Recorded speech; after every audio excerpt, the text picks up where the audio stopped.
Hello, Photoshop এবং ইলাস্ট্রেটরের বাংলা টিউটোরিয়ালে আমি মোহাম্মদ রবি আপনাদের সবাইকে স্বাগতম জানাচ্ছি। আজকের টিউটোরিয়াল হচ্ছে আমাদের এটা চতুর্থ টিউটোরিয়াল। আমরা এখন রয়েছি বেসিক ফটোশপের টুলস পরিচিতি এবং এর কিছু টুকিটাকি কাজের মধ্যে। আজকে গেল পর্বে আমরা দেখিয়েছিলাম ব্রাশ টুল পর্যন্ত, আর আজকে আমরা দেখব দুইটা টুলস, ক্লোন স্টাম্প টুলস এবং হিস্টোরি ব্রাশ টুলস।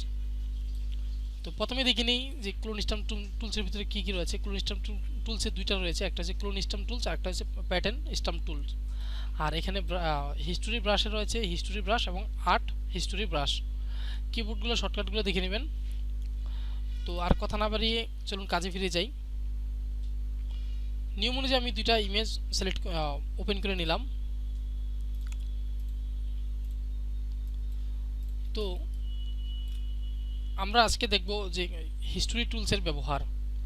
আজকাল হয়তো অনেকেই দেখবেন যে অনেক অধিকাংশ পাবলিকেরই ইমেজ বা ফেসবুকে দেখি বা কোথাও দেখলে যে ইমেজের একটা নির্দিষ্ট অংশ কালার থাকে, বাকি অবজেক্টটা পুরোটাই তার ব্ল্যাক অ্যান্ড হোয়াইট থাকে। আর ওই অংশটাকে সে কীভাবে আপনার কালার রাখে, যেমন আমরা এখানে এই যে এই ইমেজটা দেখতে পাচ্ছি, এখানে ঠোঁটের যে কালার রয়েছে রেড, এটা আমরা অবজেক্টটা রাখবো আর বাকি এইগুলো সব ব্ল্যাক অ্যান্ড হোয়াইট করবো। সেক্ষেত্রে কি কিবোর্ড থেকে শর্টকাট হচ্ছে কন্ট্রোল শিফট ইউ, এটা দিয়ে আমরা কি করলাম, ব্ল্যাক অ্যান্ড হোয়াইট করে নিলাম। লেয়ার থেকে অবশ্যই লেয়ারের লকটা ছুটিয়ে নেবেন। তারপর এখানে জুম করে, যত সম্ভব জুম করে, এটাকে আপনি দুইভাবে করতে পারেন, দুইভাবে না দুই তিনভাবে, যত প্রসেস আপনি জানেন।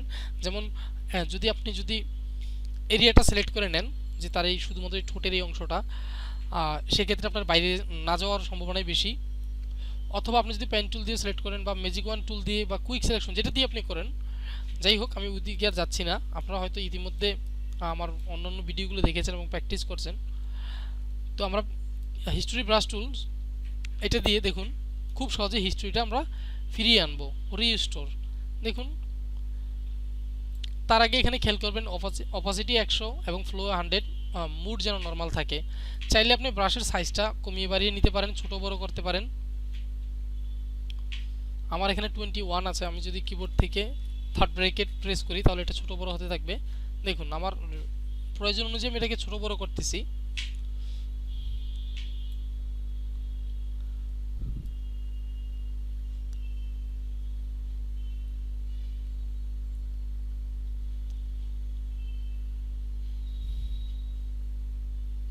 চাইলে দ্রুত করতে পারেন, আপনাদের ইচ্ছা।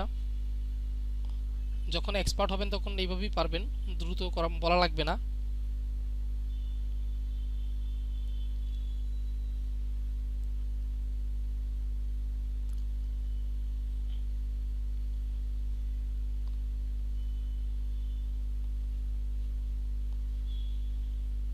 তবে কাজে যত সময় দিবেন কাজ তত ভালো হবে। আবার অনেকের আছে দ্রুত করে অভ্যাস, যেমন আমার এক ফ্রেন্ড আছে, ও এত স্পিডে করে, ও মাই গড, ওএমজি। ওর করতে করতে এক্সপিরিয়েন্স এবং এগুলোর মুখস্থ, এই এমনকি যারা স্টুডিও দোকানে কাজ করে দেখবেন ওরা খুবই স্পিড, ও মাই গড, ওরাও খুব এক্সপার্ট। যাই হোক, এখন আমরা এটাকে অবজেক্টটা জুম আউট করি তাহলে বুঝতে পারবো। দেখুন কত সুন্দর নিখুঁত। ঠিক একইভাবে ধরুন ডিমের এই পুরো অংশটা ব্ল্যাক অ্যান্ড হোয়াইট হবে, শুধুমাত্র এই ইয়ক মানে কুসুমের এই অংশটা আমরা হলুদ রাখবো। সেক্ষেত্রে লকটা ছুটিয়ে নেই, কিবোর্ড থেকে shortcut control shift U, black and white করলাম। তারপর এই অংশটাকে সে ব্রাশ দিয়ে করলে দেখুন খুব সুন্দর করে হয়ে যাচ্ছে।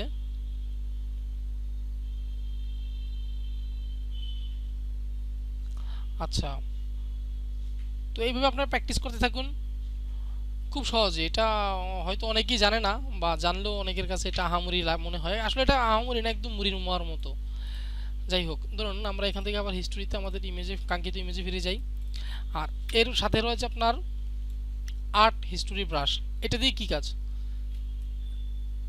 এখানে দেখুন টাইট শট বা বিভিন্ন ধরনের মুড আছে, স্টাইলগুলো আছে, এগুলো দেখে দেখে আপনারা এক্সপেরিমেন্ট করবেন। আমি একটা দিয়ে এখন দেখাচ্ছি। অপাসিটি, টলারেন্স, এগুলো আপনারা বাড়িয়ে কমিয়ে দেখে চেষ্টা করবেন। দেখুন খুব সহজে, কিন্তু মাউসটা ড্রাগ করে ধরে নিয়ে এরকম করলে এটা খুব দ্রুত হয়ে যাচ্ছে। সেক্ষেত্রে আপনাকে যত সম্ভব মাউসটা ছোট করে নেবেন। এখান থেকে আপনার মুড নর্মাল ঠিক আছে, হিউ, স্যাচুরেশন, টাইট, শর্ট, ডাব, লুজ, মিডিয়াম বা টাইট মিডিয়াম এরকম দেন, দিয়ে দেখেন দেখেন কত বেশি হচ্ছে। এটা হচ্ছে আপনার যে আর্ট করে ওই টাইপের ইমেজ করার জন্য সাইজটা একটু ছোট করে নেবেন এবং অপাসিটি দরকার হলে একটু টলারেন্স এরিয়া 50 পিক্সেল 10 পিক্সেল এরকম করে নেবেন। দেখেন খুব দ্রুত হচ্ছে। এটা ওই মূলত আর্ট করে ওই টাইপের ইমেজ করার জন্য। আর ইমেজের একটা দ্বারা আপনাকে বুঝতে হবে, যেমন চুলগুলো আপনার কি উপর থেকে নিচে, এটা সাইড থেকে যেমন ডান সাইড থেকে বাম সাইডের দিকে আসছে, এরকম আপনাকে এটা বুঝতে হবে আগে। তারপর গলার শেপটা আপনি দেখুন উপর থেকে নিচের দিকে। বেশি বেশি করে পেইন্ট আর অয়েল পেন্টিং দেখলে হয়তো এটার কিছুটা ধারণা আসবে, ওয়াটার পেন্টিং এগুলো দেখলে, যেগুলো কীভাবে করে।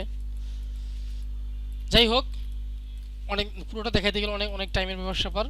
আর টিউটোরিয়াল একটু বড় হলে পাবলিক কেউ দেখতে চায় না, না দেখি পরে বলে যে ওই টিউটোরিয়াল ভালো না বা দেখে কোনো উপকার পাই না। আমি জানি টিউটোরিয়াল দেখার মতো বোরিং আর কিছু নাই, কারণ এটা তো একটা কালার বা একজন পাবলিকের বকবক, এটা দেখতে অনেক ধৈর্য লাগে। আমি নিজেও অনেক ধৈর্য সহকারে অনেক কিছু দেখি। আচ্ছা, তারপর আমরা দেখব আজকে স্ট্যাম্প টুল, ক্লোন স্ট্যাম্প টুল। এটা আসলে মূলত যখন আপনি ইমেজ নিয়ে কাজ করবেন, যেমন ফটো রিস্টোর করা বা ফটোর আপনার পুরাতন ফটোকে কাজ করা, ফটোর দাগ টাগ সরানো, তখন এটা বেশি ব্যবহার হয়। এটা ব্যবহার প্রণালীটা দেখে নেন, তাহলেই বাকি কাজগুলো আপনি নিজেই পারবেন। সেটা হচ্ছে কি, ক্লোন স্ট্যাম্প টুল এস, কিবোর্ড থেকে প্রেস করলাম। তারপর ধরুন আমি এই অবজেক্টটা আমি এদিকে আরেকটা হুবহু সিমিলার তৈরি করব, যদিও আমরা অন্যান্য টুলস দিয়ে তৈরি করার মাধ্যমটা দেখিয়েছি। যেমন ওই যে কিবোর্ড থেকে যদি আমরা যে প্রেস করি, যে তারপর আমাদের আসতেছে এই যে স্পট হেলিং ব্রাশ, এই টুলসের ভিতরে যে প্যাচ টুলটা রয়েছে, প্যাচ টুল দিয়েও আমরা এটা কি করতে পারি, এরকম হাইড করতে পারি। ঠিক তেমনি এর ভিতরে যেমন আরও রয়েছে আপনার কন্টেন্ট অ্যাওয়ার টুল দিয়ে দেখুন, এটা অবশ্য গতকাল আপনাদের দেখিয়েছিলাম, জানি না আপনাদের মনে আছে কিনা।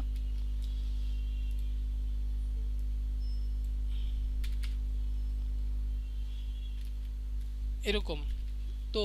আর ক্লোন স্ট্যাম্প টুলটা হচ্ছে এর কাছাকাছি একই, কিন্তু এটি একটু অন্য কাজের। যেমন আমরা এই অংশটা এখান থেকে এখানে সিমিলার আরেকটা করতে চাচ্ছি, সেক্ষেত্রে কি করব, একটু ছোট করে নিয়ে অল্টার প্রেস করার সাথে সাথে দেখুন আমাদের টার্গেট পয়েন্ট আসতেছে। তো আমরা যদি এখান থেকে শুরু করি, তারপর দেখুন এই যে মাউসের সাথে সাথে এটা কপি করা অংশটা চলে আসছে। দেখুন আস্তে আস্তে আপনি এখানে যোগ চিহ্নটা চোখে রাখবেন যে এটা কোন দিকে যাচ্ছে। আপনি ঠিক এদিক, এটাকে যোগ চিহ্নটাকে যেদিক নিয়ে আসবেন, এটা ওদিক থেকেই একে কপি করা শুরু করবে। এটা মূলত আপনার ফটোশপের যখন আপনি ইমেজ নিয়ে কাজ করবেন তখন এটা আপনার খুব বেশি দরকার হবে। এছাড়া এতটা ব্যবহারের নেই, কিন্তু ফটোতে এর অনেক ব্যবহার রয়েছে।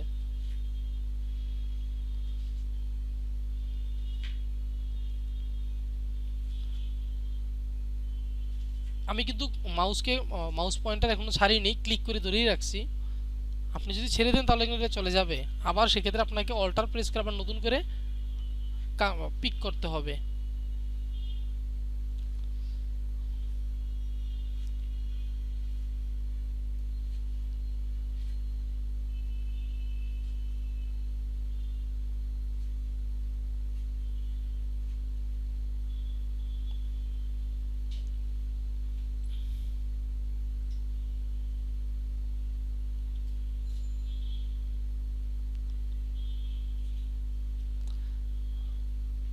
হ্যালো, কেউ কি আছেন না ঘুমিয়ে পড়েছেন?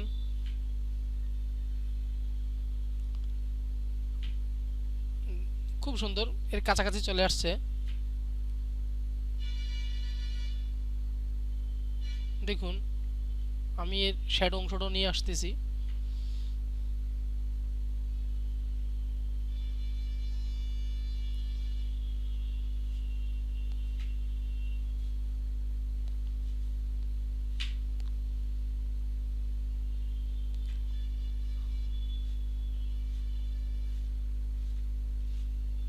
এখন দেখি, বলুন তো দেখি এটা কোনটা অরিজিনাল এবং কোনটা কপি করা।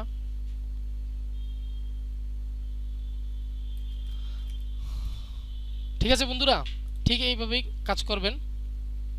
যাই হোক, দেখিনি টিউটোরিয়ালের লেন্থ অলরেডি 10 মিনিট হয়ে গেছে।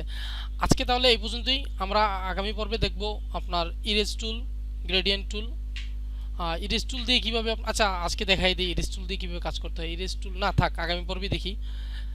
আস্তে আস্তে কাজ করেন তাহলে অবশ্যই ধীরে ধীরে কাজ করলে শিখতে পারবেন, কিন্তু সময় নিয়ে। একদিনই হবে না ভাই, একদিনেই কেউ আমি আপনি আমি উনি কেউই পারেনি, আপনিও তো একদিনই পারবেন না। হয়তো আপনার প্রতিভা বেশি থাকতে পারে, সেক্ষেত্রে আপনাকেও প্রচুর শ্রম দিতে হবে। যাই হোক, তাহলে আজকে তাহলে এই পর্যন্তই। সবাই ভালো থাকবেন, সুস্থ থাকবেন। আল্লাহ হাফেজ।